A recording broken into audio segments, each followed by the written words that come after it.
super excited to speak with alt pop songwriter William Mouse. Welcome, William. Yes, thank you so much for having me. Yay, we are so excited for you to be here to talk everything. We were in the green room. I got to see your handsome cat walk by the screen. So tell me about the cat. I want to know that first before I even know about you. So her name is Maeve. She's 8 months. She's a baby. She is a baby. She's a grown-ass woman. Excuse me? In cat years? It's like 15 She's like 20. Okay. She's old. I can maybe give a sneak peek. Oh. But and yeah. She lets you pick her up, so she likes that. She is obsessed with me, and I'm obsessed with her, so I'll take it. She lets me just do anything. See, that's the sign of a good cat. If you can pick them up and they're not back arching. Adam loves cats. He loves when you can pick them up and play with them, and you can do whatever you want. They're just perfect and so wholesome. I get it from my mom. My mom's obsessed. Oh, I love that. So, William, where is mom? Yeah, I was gonna ask that too, guys. So I'm originally from Minnesota. I grew up in. Me too. You're kidding me. Yeah, dude. I had the accent and everything. So I grew up in Victoria, Minnesota. Okay, I grew up in Plymouth. Of course. I used to go to the Sky Zone. I'm an old lady, so I don't even know if the Sky Zone was there. I forgive you. Yeah, I grew up in Minnesota. I live in Brooklyn now. I moved to New York in January of 2021. Wow. Congratulations. We live in New York as well. So honestly, we should just had you here in studio. So that keeps happening, by the way, where we'll have guests come on and they're like, yeah, I'm in the city or I'm in Brooklyn. I'm in Washington Heights. We literally had a guest be like, I'm in Washington Heights. And I was like, so next door? And they were like, what? And then they said, we're going to go to our reps and tell them. You should have told us because we would have just came in studio. So you just giving us a reminder here, private podcast. We will let them know if you would like to come in studio, it is available. No, absolutely. I'm glad. Yes. Yeah. Your chair is empty, William. I forgive you. Empty chairs at empty tables. Anybody? No, where's that from? Oh, this musical theater reference. Yeah. There we go. So I'm getting my BFA in musical theater. That's why I moved to New York. Where? It's called Cap 21. I know Cap 21. Yes. So does Lady Gaga. Thank you very much. Yeah. That's true. That is true. I love it. So, William, let's talk about all of that. So, when did you know you wanted to do music and be an artist? Walk us through your life when you were first born to now. Absolutely. So, I would say, honestly, I grew up watching American Idol, like Miss Jennifer Hudson, Fantasia, Kelly Clarkson. Yep. I feel like all of these artists, I was just in awe of everything they could do. And I just fell in love with American Idol specifically. I would say I always wanted to be like that pop star, whatever the gross Hannah Montana, but I didn't really know how to write. I didn't connect with any of the random lyrics I could come up with. So I kind of just felt like I was gonna be like, well, maybe I could sing, unfortunately. But now, moving to New York, that is kind of where I found, I feel like, my voice through my writing. And I think that's specifically because I kind of just came out of the closet just a few months before that, moving here. Wow. This is a good place to be out. Yes, this is a great place to be out. Not just New York, but also Pride the Podcast. Because I mean, to have that, I came from a small town as well. Adam did as well. My graduating high school class was 13 people. So with that, I know about small towns, and I just know how stressful it can be. I'll just say that, and trying to be yourself and being there and not really feeling like, you have that one girlfriend that you're like, I'm going to tell her. But then what you don't realize is that all the girls in school gossip along with everybody. And so we do. By the time you get out of school that day, everybody knew I was gay because I told my best friend, I was like, hey girl, I think I like boys. She's like, oh, I won't tell nobody. I have only outed one person, and it was not to everybody. I outed them to another person, and that was it. Well, that other person probably outed them to another boy. No, I outed my cousin to my dad. We're about to have our Joy Behar and Meghan McCain like moment, because that's wrong. My dad.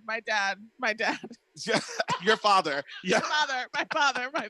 All right. So William, let's talk about it. Growing up in a conservative town for you. You said when you were 12 years old, the music director of your church was forced to resign for marrying a man. Talk to us about that and what that had effect on you. Like, how did that make you feel? Yeah. I also don't want to out you again, but like around-ish, what year that was that? Okay, so I'm 19. Mm-hmm. So what is that? How do I do math? No, just like how many years ago? Oh, like seven. Oh, okay. Yeah. 7 years ago. Yeah. Oh my God, that's not even that long ago for that. Okay. Yeah. For that to be happening. You know, I think honestly, it didn't really hit me until a week or two later when I'm at my faith formation class and we're asked to read this like article that they wrote about the church and how we accept gay people, we accept this, and this. And I'm just I'm kind of just sitting there like, just kind of like, I was just math wasn't mathing. Yeah, exactly. The math was not mathing. And you know, I think it absolutely I think is the reason why I didn't speak about it. Yeah. I mean, I get that. If you seeing someone that you see yourself in being treated a certain way, I would definitely go to hiding. And I mean, yeah, unfortunately, people who I were extremely close with in my life, you know, are commenting on this situation, as maybe they should, because we're all going through it together. And then you're kind of just sitting there questioning everyone around you and questioning if I'm the one who's in the wrong here. Well, William, I actually want to bring that up. I know that the other two have some questions as well, but I want to kind of bring up that very point, you know, when you're probably coming to terms with coming out, or you're hearing them talk negatively about someone else who came out.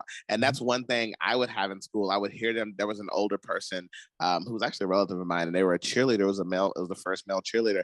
And I remember people referring to them in derogatory names and saying all these things. And I feel like it forced me back in, because I was like, well, and I also felt guilty, because I'm like, I'm letting them say this about this person when I know this is what I am too.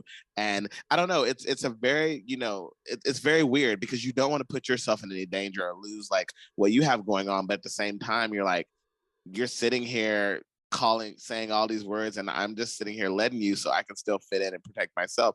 So did you ever have those moments?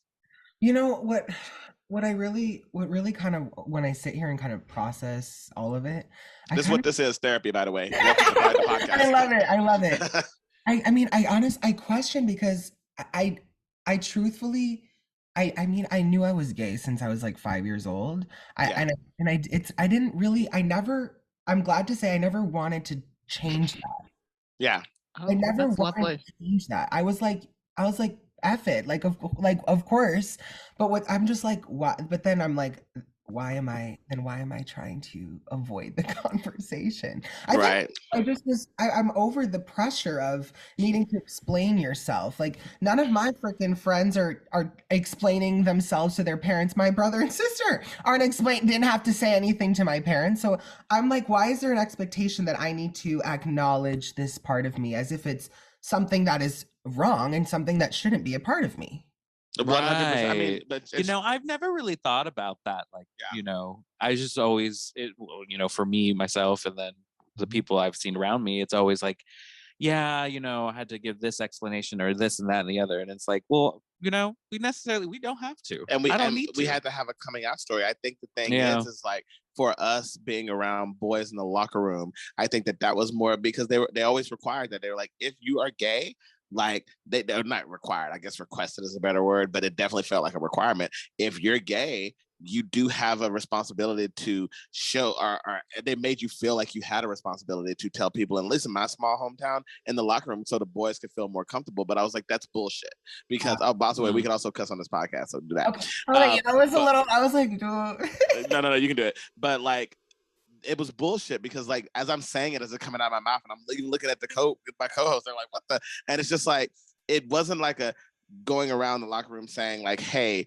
say you're gay and this and that, but definitely the boys in the locker room would be like, yo, you gay? I need to know because like I want to feel comfortable. Oh, yeah, that's just. But then the coach would join in. Think about the adults in my hometown, at least, that you also felt bullied by, because I think that, you know, the old phrase, the kids are all right. I think the kids are all right at the end of the day. The adults are more of the problem. And, you know, I was talking to my teacher, one of my teachers from my school, and she said there are students now that have came out as transgender and, you know, non-binary and so forth. And she said, the problem is not the other kids. They don't get bullied by the other kids. They get bullied by the adults. And I'm like, that's always been the problem. The adults are the problem. The coach, when I went to him and said, these boys are asking me to admit that I'm gay in the locker room so they can feel more comfortable. And he's like, well, you should let them know. I mean, they have a right. You know, they don't want you staring at their junk. And I'm like, they don't have a right. I'm not staring at their junk. Not when mine is bigger. Let them know, Darrell. Let them know. So, William, back to you. Adam, I'll give y'all the next question. I just wanted to go off for a minute. I'm tight. You are. That's hard to follow up. Damn. Anyway, so what was the denomination of your church? Unless you don't want to disclose, and you absolutely don't have to. No, it's Catholicism. Word. I grew up Catholic as well.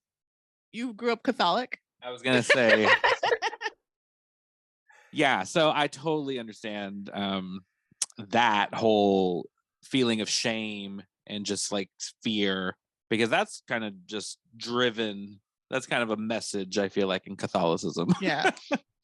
It's interesting because like I came to New York and I'm not Catholic, but I had like a group of friends who were older and gay, and they were all like devoutly Catholic, and they go to these like very like openly gay Catholic churches. There was one on the Upper West Side, and like living their best lives. And it's just so interesting because I was like, what kind of church was it? They're like Catholic. I was like, like Catholic, like in Rome?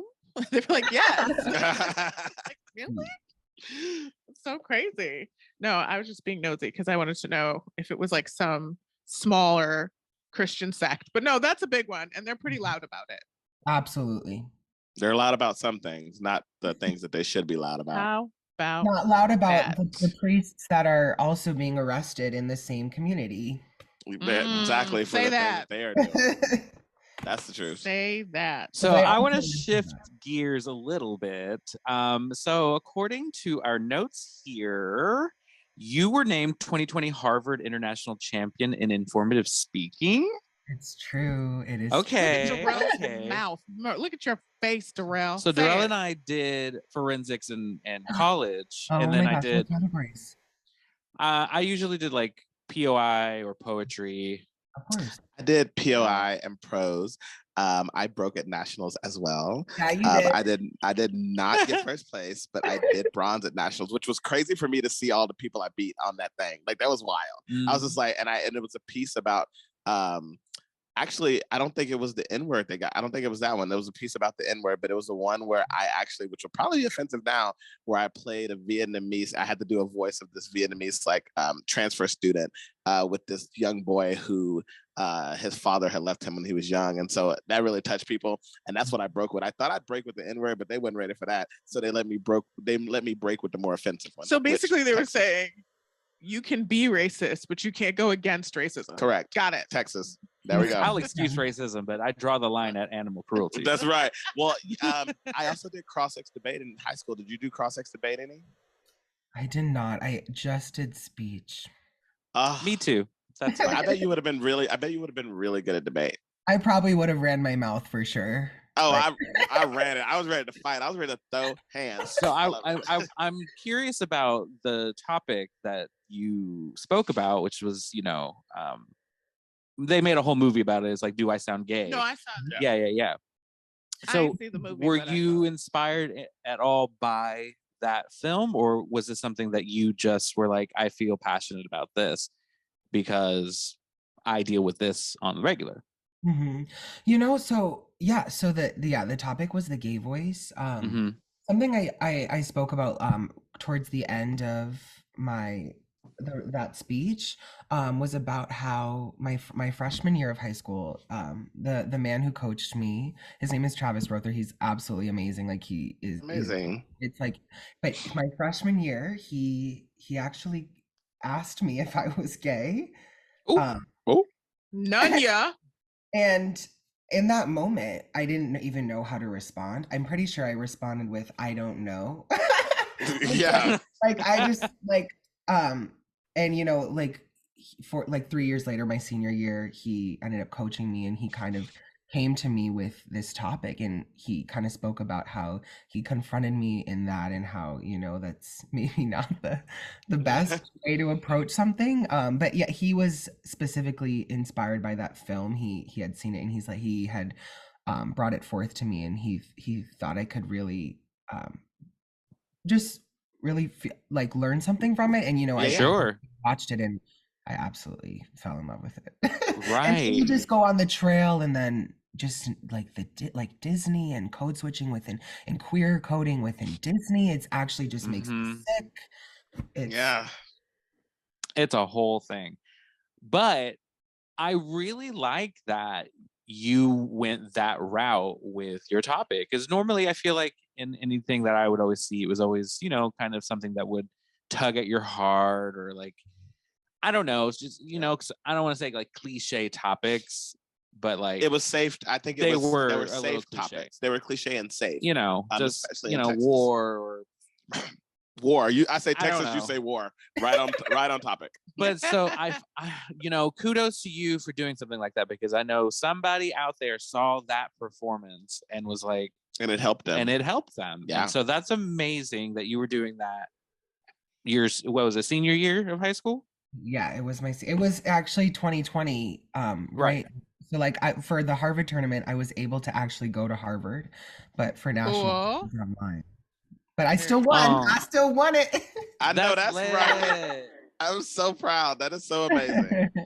There's just a note, you know, you living here in New York. So I actually need to put you in touch with someone. We can talk about offline, but they do forensics competitions, speech, poetry, all that. They do it here in the city and in Long Island. They're always looking for judges and stuff. And so like I did it one year. But I've been thinking about doing it again because I do miss that world. And if you ever feel like you're missing that world, that little part of you, like let's connect, because I would love to connect you. I mean, you could, I think what Adam said is true. You were so inspiring in the piece that you did. I know that there's another William Mouse out there that could use the current William Mouse to, you know, fill their oats as well. So I want to do that. Oh, no, that would be literally a dream. Thank you. Yeah, yeah, absolutely. So we'll connect offline. Io. Oh, I was gonna switch topic Yes, No. Go ahead. and talk about your music. Right. Yes. I was gonna lead into Who that. are you inspired by? I mean, I heard your song "Wasted." Was that the name of it? Yes. And it was very Maxwell-esque. So like, and you sing in the falsetto, so it's like very Maxwell. So like, what is? I mean, did I just steal your answer? I mean, no, Maxwell is a genius as of Yes. He you know, fine, I'm too. And he got them knees. He look good. Like I want him, but go ahead. You were saying, I'm sorry. No, don't worry. Honestly, I think something I really wanted to like establish within like my first kind of out there music was that I can be a vocalist, and that's kind of my priority, but also I'm able to write what I actually feel and what I've lived through, even though I'm like literally, that's disgusting to say because I'm literally a child, so I'm really sorry. That's okay. No, it's fine. Listen, you're alive. You're Good alive job. and you're a human being. And just because you're a certain age don't mean you don't have experiences to speak from. That doesn't make True any that sense. there are people who have had much more. You see these little life. kids walking around here. I have a little pseudo niece named Amalia, and she act like her life is so hard.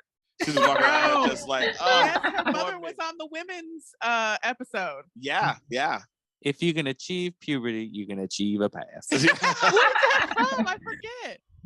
Steel Magnolias. Still Magnolia. Yeah. Oh. I love that movie. Oh my Um, gosh, my friend's gonna be ashamed that I forgot. I would say like writers and vocalists that I am like just extremely just inspired by. I mean, Jasmine Sullivan, like a queer Yes. Black woman who can sing the fuck out of anything. That And house also just down writes it boots. on the page. She's just writing it on the page. Yeah. There's an incredible non-binary artist named Evan McIntosh that I'm extremely inspired by. One of my favorite songs on the planet is called Gorilla in a Skillet, which sounds like the most random thing in the entire world, but it's somehow just like the most emotional and like vulnerable piece I've ever experienced. So like, Wow. and like even like Remy Wolf, like it seems random. I'm just like I love like I that thought you were gonna say Remy Ma. I said, wait a minute. No, We- Okay. that's a I mean, different that's good genre. too, but you know, there's a lot of features she got. But whatever. Ooh, the shade. I mean, She's in New York. You better stop running your I, mouth. I do because she will stab me. She stabbed for less. And I love Remy, Team Remy, not Nikki. Sorry. Go on. Moving on. I don't know. I don't want no smoke. I don't know. Are you a Barb, William? of course I'm a Barb. And there went our whole friendship. There you go. I mean, I'm a Barty, but like, listen, I don't dislike Nikki. I just wish Nikki would support a little bit more online because her fans get her in a tizzy and they're like, Nikki, this girl thinks she better than you. And then Nikki just start talking about said girl. I'm like, nobody said that but your fans. I'm I not going to can't talk argue about with that. Nikki because I don't want to get beat up. I'm telling you, they'll dox all of us. Who's gonna beat us up, Nikki? Now Because that when beat Cardi- us up, Her crazy Her- husband. her he crazy can't leave the house and come near a school, and I stay near a school. and the Barbs are crazy. They will dox us. Yeah. We'll have people at That's our fine. door. That's fine. I'm not worried about Kevin Petty. He cannot reach me. There's children in this building. He can't come in feet of children, including his own. Oh, ooh, the shade. My next door neighbor has kids. I think I'm safe. You're safe. No, don't worry. If there's kids around, he won't find you. That's all I got on that. This podcast is also very shady as well. So, William, let's talk about your first single, Benefit, that you released this past June. It was streamed in over 40 countries on the first 2 weeks alone. Talk to us about that and what encouraged you to bring that song out. Yeah. So initially when I started writing the project, Who You're Talking With, I kind of had a vision that it would be like this, like I'm pissed off, like you, like I've had like look at me, like I can be mad and I can write and I can do whatever I want, kind of thing. Mm-hmm. And so I initially thought the whole project was going to be Benefit and kind of about how, you know, I kind of let people take advantage of what I have to offer. Yeah. And I kind of don't I don't want to say take anything in return because I don't believe in take, like I don't want to take anything. It's a shared experience. But I think with Benefit specifically, like just like the title, like I don't want to just be your benefit. Like I am so much more than that. I'm worth so much. Mhm. Oh, I love that. I'm not just a piece of meat. Mm. You know, Yeah. It's true. I have feelings. Right. It is true, especially, you know, in our community. So your first live show, you had at the Meadows, right? How was that? It was honestly one of the best nights I could have ever had. My parents flew in to see it. Oh, Oh, yeah. yeah. Oh, I love that. Yeah, it was crazy. I mean, because truthfully, I don't really show them much that I do. And so Yeah.